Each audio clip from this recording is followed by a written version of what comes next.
Hey there, great day to you. John Assaraf coming to you live from San Diego for my Achieve Even More program. Every Tuesday morning, I go live to help you understand a little bit more about your brain, how it works. What can you do to strengthen your mindset and achieve more of your goals faster and easier than ever before? If you can hear me and see me, please say hello. Tell me who you are and where you are from so I can say hello back to you.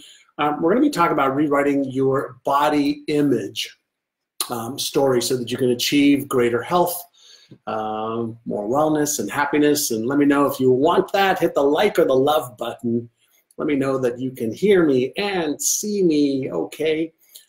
Sometimes there are tech challenges. Bodan, good morning, my friend. I love that you're always learning and growing. So how do you rewrite your body image, right, story? And what the hell is a body image story? And thank you for letting me know that the sound is good.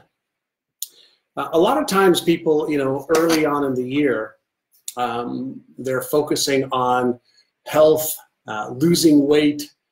It's interesting when psychologists look at what are New Year's resolutions for many people.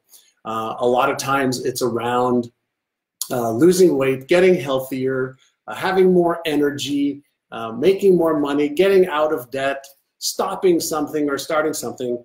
And one of the, the things that I'm always fascinated by, in all of the behavioral psychology research that we do here at NeuroGym is goals versus reality. People, we all have goals and dreams. We all have this image, of what we would like to see in our lives, how we want to feel, how we want to look, how we want to be perceived, how we want others to treat us.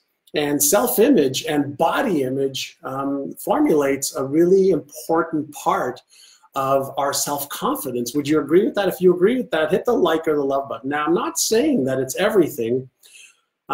Many years ago, maybe about 3-4 years ago, a good friend of mine, Andy, I'll just say Andy, and I were talking about body image and self-image, and he was overweight, not healthy. Unfortunately, he passed away last year. But he says, John, you know what?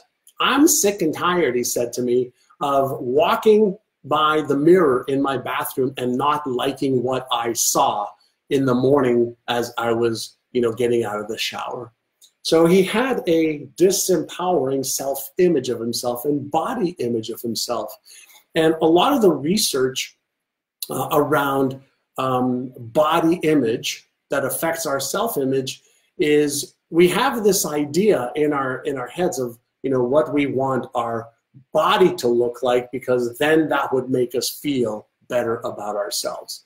So does that make sense? Do you agree that body image is something that really affects our self-esteem in a lot of cases, maybe our confidence level, maybe how attractive we feel or not? Many of you know this and a lot of you don't. 10 years ago, I was 243 pounds with over 30% body fat. You may look at me now and go, wow, what the hell happened? I was borderline diabetic. I was eating way too much sugar. I didn't have energy. I wasn't sleeping well, high blood pressure, and I didn't like the image that I saw in the mirror when I would, shower and look in the mirror. Now, that may be too personal for you, but I started doing a lot of research on body image. You can probably tell I weigh 197 pounds now. I released, 40 pounds just about of weight and fat, of more muscle, more energy, better sleep, etc. Now, the reason I share this with you is I know a lot about the science of weight loss, the neuroscience of what happens in the brain around body image, self-image, fat set points, addictions to foods or binge eating, etc. And there's a lot of research now that shows that your Your body image is a direct reflection of the internal image that you have of yourself, that you've accumulated over, whether it's a year, 3 years, 5 years, 7 years. And by the way, I'm going to be going through changing your body image story. Many of you were on one of my recent trainings where I did change your money story. Today we're doing change your body image story. And I'm going to be going through the little workbook, that we have on what your body image is. So if you want to copy this, my team will put a link for you so you can get that. And so I want to ask you a question. And obviously you're on here because you're interested in this topic. Do you have any disempowering beliefs about your body image, how your body looks? If it is, tell me, what is your body image? Like, what's one belief, what's one disempowering belief that you have around your body image? Hold on, my desk is trying to go down. I don't know why. Not sure why, but let me raise it back up and close it. So tell me, what is your body image? What is a negative belief you have about your body right now? Are you overweight? Are you too fat? Are you too skinny? What is it?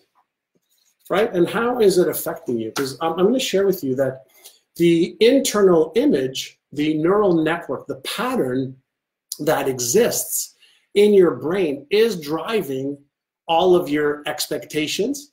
It's driving your perspectives. It's driving your behaviors.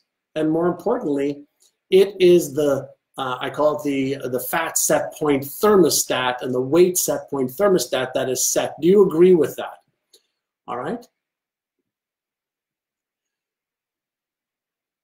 So, Maria, I'm sick all the time. Yeah, if you have that image and if you reinforce that belief, guess what happens?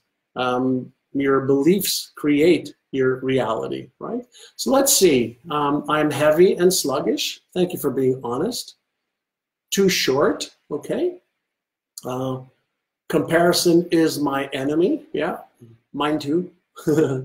And so it's a very personal question, I know, and that's why I start off by sharing with you. I know what it's like to be overweight. I was in the category of obese. I was 5% above the line for men for being obese. Now, I changed that because I wanted to feel better, energetically, emotionally, physically, spiritually. I wanted to feel better, and I'm telling you, I started with changing my body image story and my beliefs. And so if this is for you, great. If this is not for you, maybe today's not the right session to be on.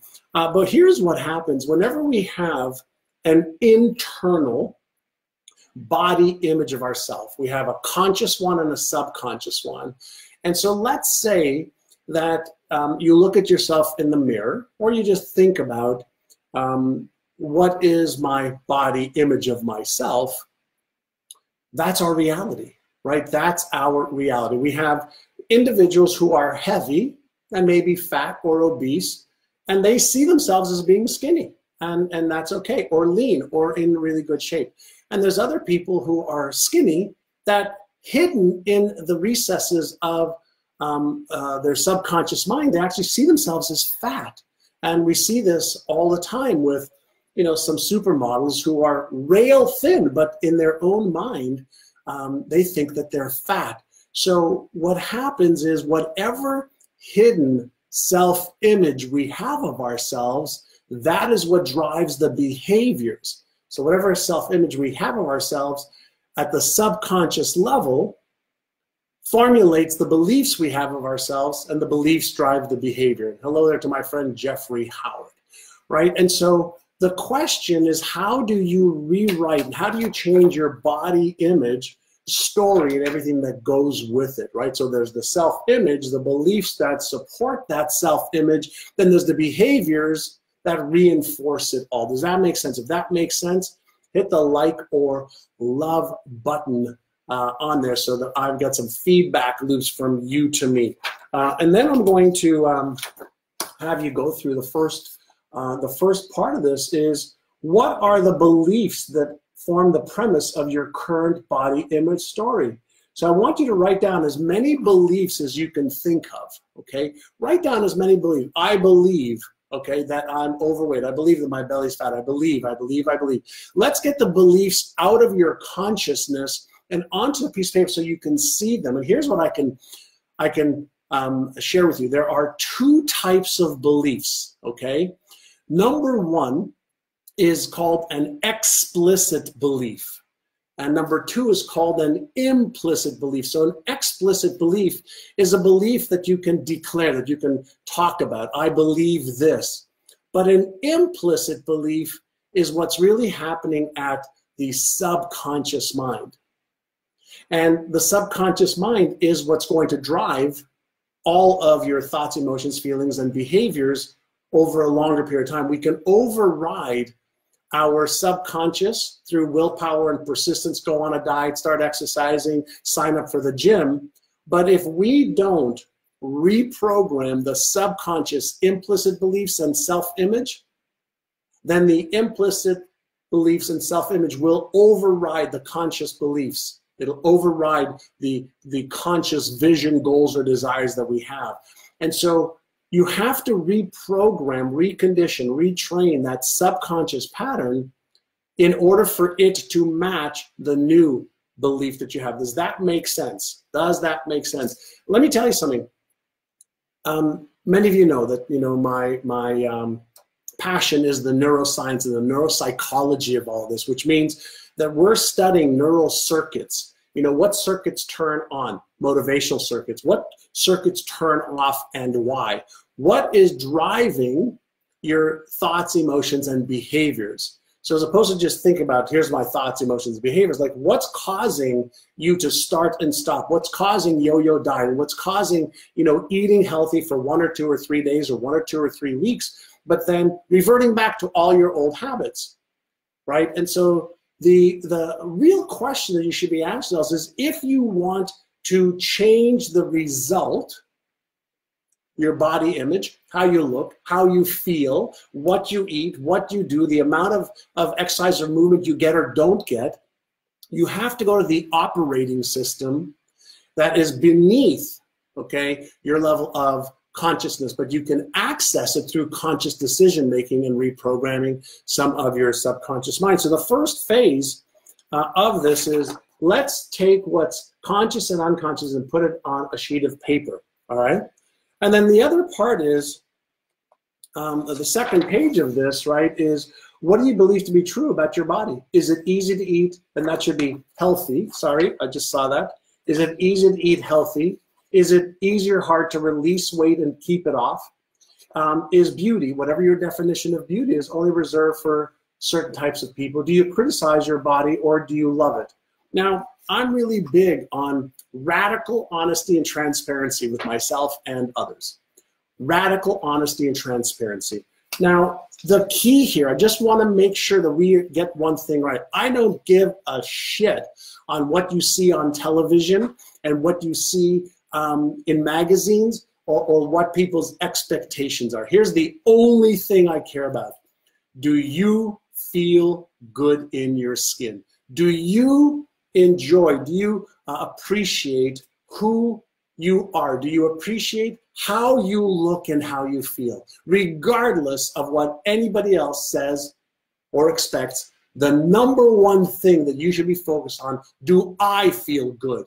Because when you feel good, other people around you feel good. And when they feel good, you are having this impact on people. And so I have some very, very specific rituals for me to feel good about myself. So what I want you to do is be aware first, as many of you know, in the world of psychology, in the world of neuropsychology, awareness is what gives you choice and your ability to respond. Awareness is what gives you choice. Choice is what gives you the ability to respond and to be free. In the world that I play in, when you lack awareness, you're operating automatically from a set of subconscious beliefs and patterns that drive automatic reactions. Now, reactions are happening at the subconscious levels.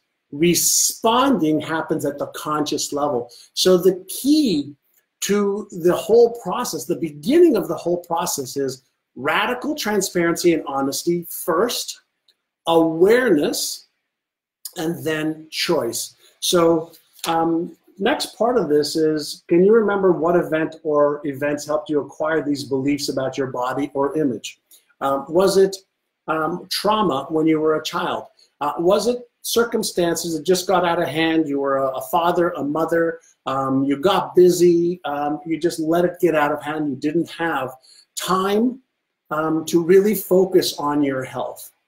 Some of you know this, but when I was in my early 20s, I developed severe ulcerative colitis, and I got super, super unhealthy. I was taking 25 pills a day. I was doing cortisone enemas a day. I was going to the hospital once a month for a sigmoidoscopy to see what was going on in my colon. And that was my first, I guess, experience with disease. And then I used, at the time, visualization, meditation, affirmations, proper health, proper nutrition, mindfulness, and exercise to get really, really healthy. And then in my 40s, I was drinking way too much wine. I was eating too much sugar. I was really being unhealthy. Even though I was working out and doing some of the things that were necessary, you know, my weight went from, 195 to 200 to 205 to 215 to 225 to 235 to 238 at the peak, before I said, enough is enough. Like, I don't like how I look. I'm tired all the time. I don't have energy. And I'm approaching my 50th birthday. And one of my doctors said, John, you're either going to make time for your health, or your illness will make time for you. Let me repeat. You're either going to make time for your health, or your illness will make time for you. And at that time, I was 48 years old. I said, okay, that's it. I am going to find out everything that I can about getting rid of the fat that I hated on my body, getting more energy, being the dad that I could be, being the husband that I could be, etc. And so at 48, I said, I'm going to get into the best shape of my adult life by the time I'm 50. And over the 2-year period of time, from 48 to 50, I got down to the weight that I'm at now.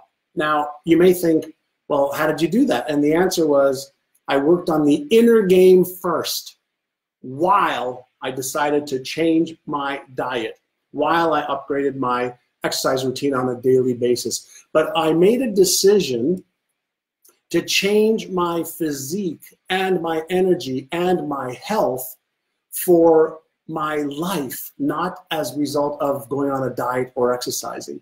I wanted a better, healthy life so that I can enjoy my wife, my children, travel the world, so I can contribute more, which is one of my highest values in my life, right? So when I started to look into what causes people, and I lost and gained over 250 pounds, it was just 15, 20, 30 pounds at a time. And no matter what I tried, I lost weight, gained it back, lost weight, gained it back, lost weight, gained it back, felt great, felt shitty, felt great, felt shitty, felt great, felt shitty. I said, holy mackerel, I'm doing all of the external stuff, but not any of the internal stuff. And so what you want to take a look at, right, is find any correlations or connections between the original formation of your beliefs around your current body image story and the perspective you now hold and the actions you take or don't take. So there's some stuff that you can fill out on these documents. And then here is the final document that I want you to fill out is, you fill out over here, right? What is your old belief and reference? Is it positively serving you? Is it negatively serving you? And then here is the key. I want you to invest 30 minutes of your time. 30 minutes of your time to write out a new story. And so a new story would be as simple, okay, as saying this: I am so happy and grateful for the fact that I now weigh X number of pounds. Let me show you something that all of my clients get access to in our programs. Let me go to my health document. Just give me 1 second. I didn't get this ready. All right. So if you take a look at this document, my top goals for 2020, this, by the way, is from my Exceptional Life Blueprint that many of our clients, some of you are on here, get access to with a training on how to do that. But this is my story for my health. I have an abundance of physical and mental energy and feel and look great. I'm the healthiest I've ever been, being spiritually grounded, emotionally centered, mentally focused, and totally healthy and happy are my highest priorities. I now weigh 195 to 198 pounds with less than 12% body fat. I'm consistently in a peak performance state of flow, creativity, and productivity. My blood work is perfect, and I now have an abundance of energy, focus, and peace of mind. I sleep deeply and soundly, feel well rested and energized every day. Now, I've been reading the same document for years and years and years and years. I tweak it a little bit, but this is my new, right, health story. This is my new body image story. Now, before you see the way I look and feel now, which is a 10, I didn't look and feel this way, but I created the story first. I embedded it into my subconscious mind, and then the story created me. The story becomes your identity. Your identity sets up your values, your beliefs, your perspectives, your set points, your expectations, which sets up your behaviors. Does that make sense to you? Please tell me whether that makes sense to you. A lot of people look at their current results of their body image, how they look, how they feel, how fat they are or skinny they are, and then they keep repeating that pattern over and over and over again. Now, what you are looking at is not a result of today.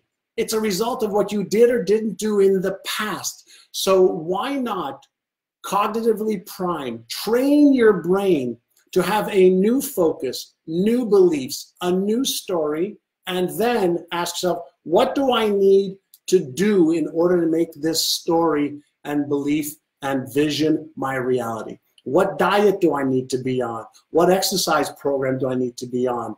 Consistently, not for a reason or a season. What story do I want to be true in 30 days, 60 days, 90 days, 180 days, and for the rest of my life?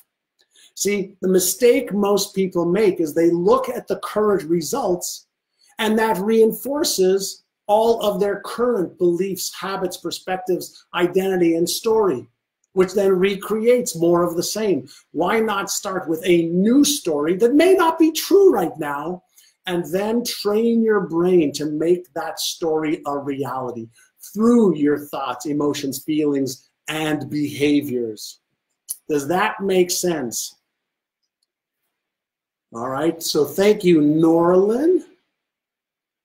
Right, so thank you, Norman and Hala and Bracken. All right, if that makes sense, leave me a little comment. By the way, if you think this is an important topic, share this.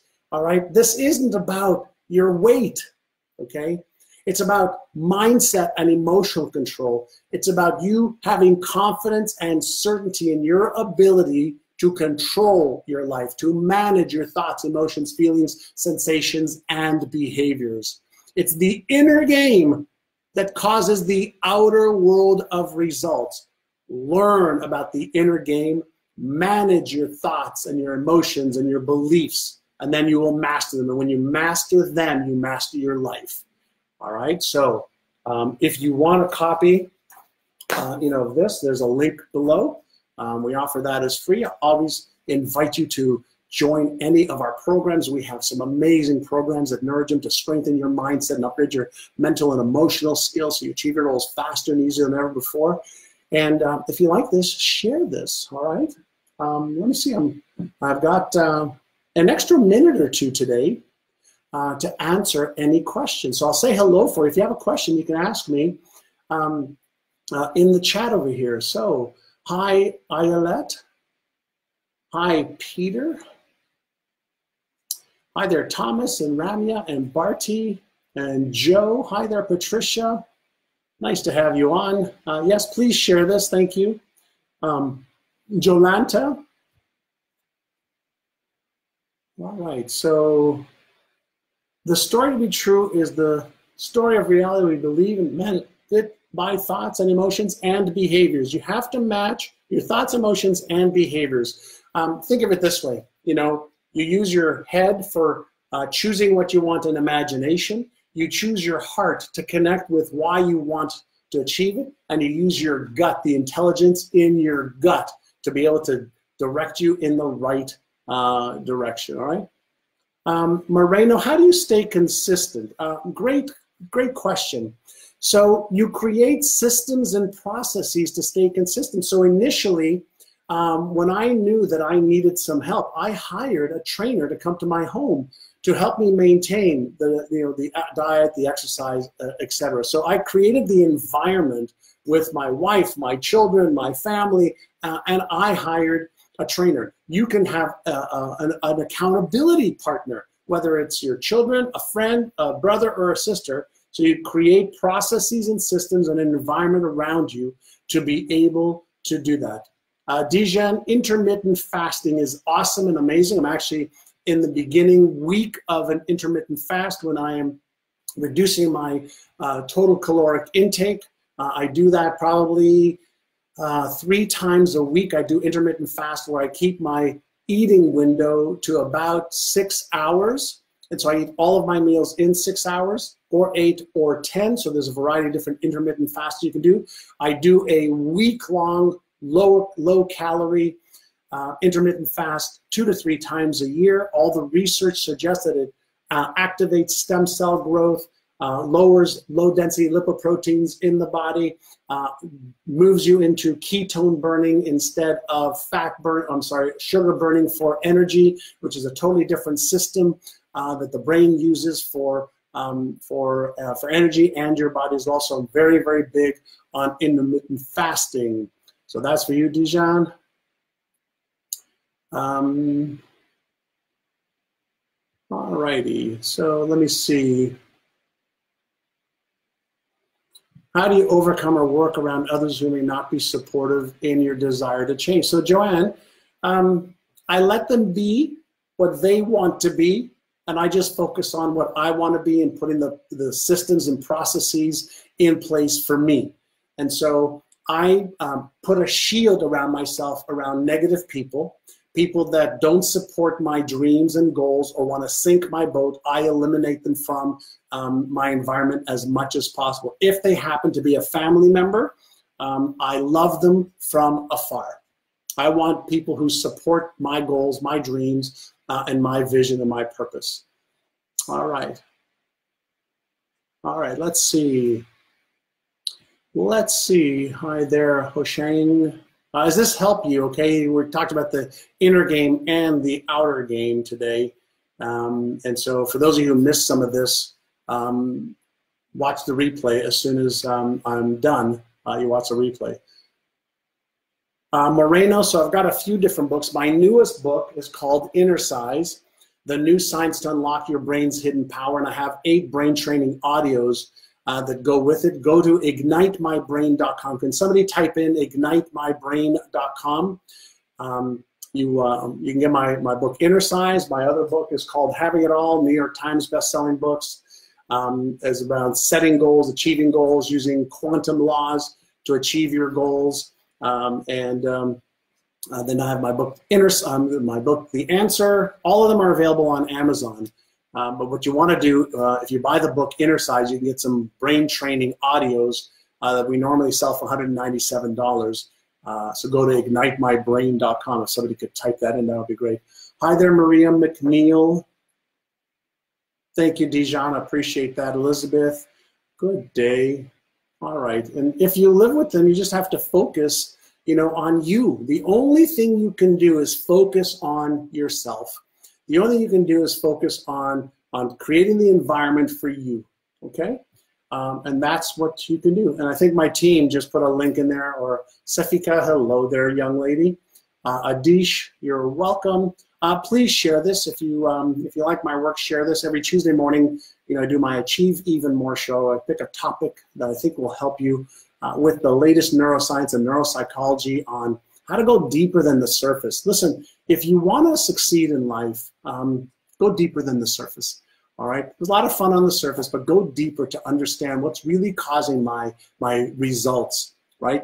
And the answer is your thoughts, emotions, feelings, sensations, and behaviors, your knowledge and skills. Your emotions drive your behaviors as well. Okay, so if you want a copy of that, there's a link below. If you want a copy of my book, Inner Science, you need to buy it on Amazon or go to ignitemybrain.com so you can see all about it. Have a great day. See you next week. Please share this. I appreciate you. My goal is to help you strengthen your mindset and your emotional skills so you achieve your goals and dreams faster and easier. Not fast and easy. I'm all about fast and easy, but faster and easier than ever before. When you win the inner game, you win the outer game. Arrivederci. How about a high five today? Boom, boom. Have a great day. I appreciate you, and thank you for sharing.